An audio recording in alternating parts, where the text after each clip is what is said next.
The Solar Yeehaw used Scorch and Ignitions to give us Sticks of Dynamite. The Strand Yeehaw used Tangles to give us Dust Devils and Grapple Spam. The Void Yeehaw used Weakening and Volatile to grant us Invisibility. The Arc Yeehaw used the coveted Dodge Melee loop to jolt and blind our enemies and Blink to get us out of harm's way. Then finally, the Stasis Yeehaw froze and shattered our enemies to clear the battlefield. All of these effects and abilities have been merged together to create the first Prismatic Yeehaw. Our super, Silence and Squall, will be our source of freeze and shatter, but will also be combined with the Facet of Purpose so that our orb pickups will grant us Frost Armor. Frost Armor grants 4.5% damage resistance per stack and can be stacked up to 5 times and lasts for 9 seconds. 5 stacks comes out to 22.5% damage resistance. We are pairing Gambler's Dodge with Combination Blow for the Dodge Melee loop. With Prismatic, our Combination Blow will not be able to jolt or blind our enemies, but we will be beefing it up by combining it with the Facet of Dawn and the Facet of Blessing. Facet of Dawn will make our powered melee hits grant us Radiant, and our powered melee final blows grant Radiant to us and our allies. Facet of Blessing will begin our health regeneration on powered melee final blows, and will extend this benefit to our allies if we are transcendent when we land the final blow. Since Grapple Melee counts as both a grenade and a melee, it will also benefit from the effects of Facet of Dawn and Facet of Blessing. Grapple Melee also applies Unraveling to enemies within a 4-meter radius of the impact. With Prismatic, any elemental debuff will feed into the effects of our aspects.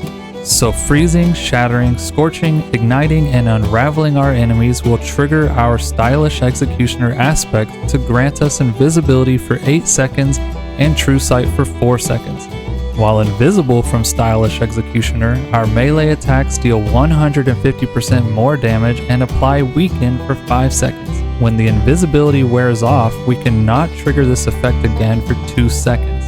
All of those same debuffs will build up stacks of Gunpowder Gamble. Each target defeated by an elemental debuff will grant 3 stacks, and any defeat with an ability will grant 4 stacks. Reaching 6 stacks will grant an improvised explosive that can be shot to trigger an ignition.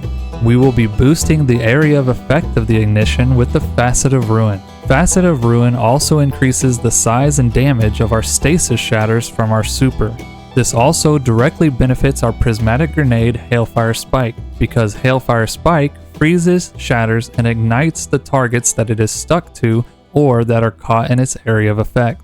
Then, Facet of Awakening will generate elemental pickups that match the damage source when we rapidly defeat enemies with light or dark damage. Since our Prismatic Yeehaw is utilizing all damage types, we will be spawning all of the possible elemental pickups. Fire Sprites give us 12.5% grenade energy. Void Breaches give us 12.5% class ability energy. Ionic Traces will give us 12.5% energy to our grenade, melee, and class ability. Stasis Shards give us 10% melee energy from small shards and 50% from large shards. Then, our Tangles can be shot or thrown to deal 420 damage in a 5-meter radius, or can be used as a grapple point so that our grapple charge is fully refunded. Our Lucky Pants are fitted with an illegally modded holster. Upon readying a hand cannon, this holster will grant 100 handling to ready speed, which means we will have the fastest hands in the system. This holster will also reduce our accuracy cone size by 30%, which is a fancy way of saying it reduces bloom. Or, in other words, our bullets will have a tighter grouping, allowing us to have an easier time landing our shots.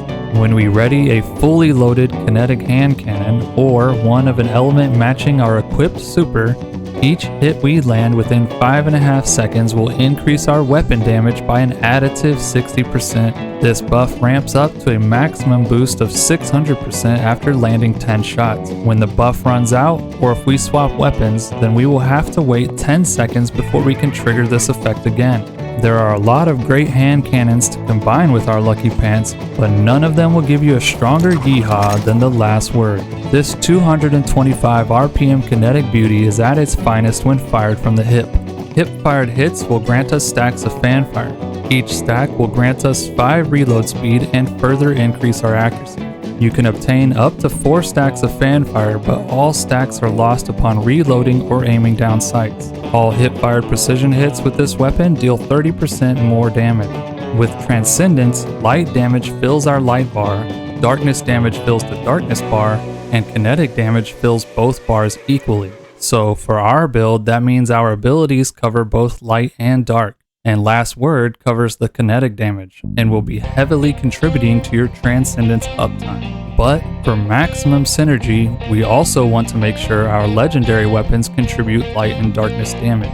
For our energy weapon, we will be running the Arc Special Sidearm, Indebted Kindness, with Bolt Shot and Beacon rounds. As well as being a great source of light damage due to being arc, this weapon was also chosen to provide jolt to our build via Volt Shot because that is the only elemental debuff we could not provide. Then, for the heavy slot, you can run your stasis or strand weapon of choice. For most of my time with the build, I used my Cold Comfort with Chill Clip and Envious Assassin. For our armor stats, we want to prioritize resilience and discipline, followed by recovery and intellect. We do not need to worry about mobility or strength at all because our dodge refunds our melee and our melee refunds our dodge. For our helmet, we want 1 kinetic siphon so that our Last Word will print orbs. Then 1 hands-on so that we get bonus super energy from our melee kills. Hands-on will be triggered by both combination blow and our grapple melee. If you have space on your armor, I would also add 1 arc siphon to get orbs from our Volt Shot weapon as well. For our arms, we have 1 heavy-handed so that our melee kills will generate an orb. This mod is also triggered by both of our melees, but has a 10-second cooldown between activations. Then, since we are not using any of our abilities to reload our Last Word, we want to slot 1 kinetic loader. Using a single kinetic loader provides roughly the same reload speed that we would get from using Marksman's Dot. On our chest, we want 1 charged up mod so we can have up to 4 stacks of armor charge. And then we have 1 optional melee damage resistance mod to give us an additional 15% damage resist against enemies less than 4 meters away, since we will be up close and personal with this build. On our legs, we have 1 recuperation for 70 health from orb pickups, 1 innervation for 10% grenade energy from our orbs, and 1 kinetic surge for a 10% damage boost to our Last Word. On our class item, we will have 1 bomber for 12% grenade energy when we dodge, 1 powerful attraction to grab orbs up to 12.5 meters away,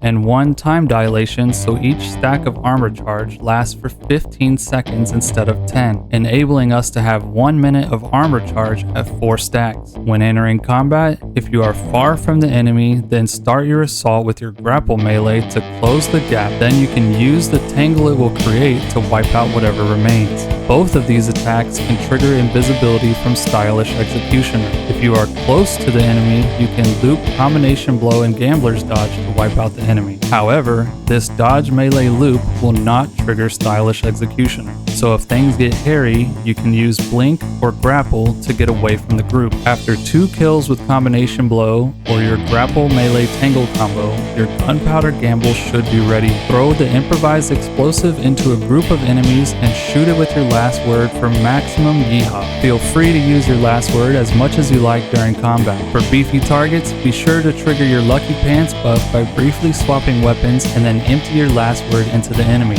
Reload and then empty it again before the buff runs out. Transcendence can also be activated as often as you are able. For boss phases, begin by casting your super, immediately followed by casting Transcendence. Then stick your Hailfire Spike onto the boss. Now you can trigger your Lucky Pants buff by switching to Last Word and begin unloading the Last Word into the boss while continuing to throw and stick your Hailfire Spikes as soon as they are available.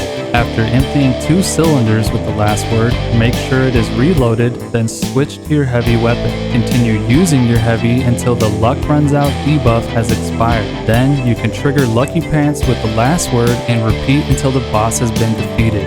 Thanks for watching. Have a good one, y'all.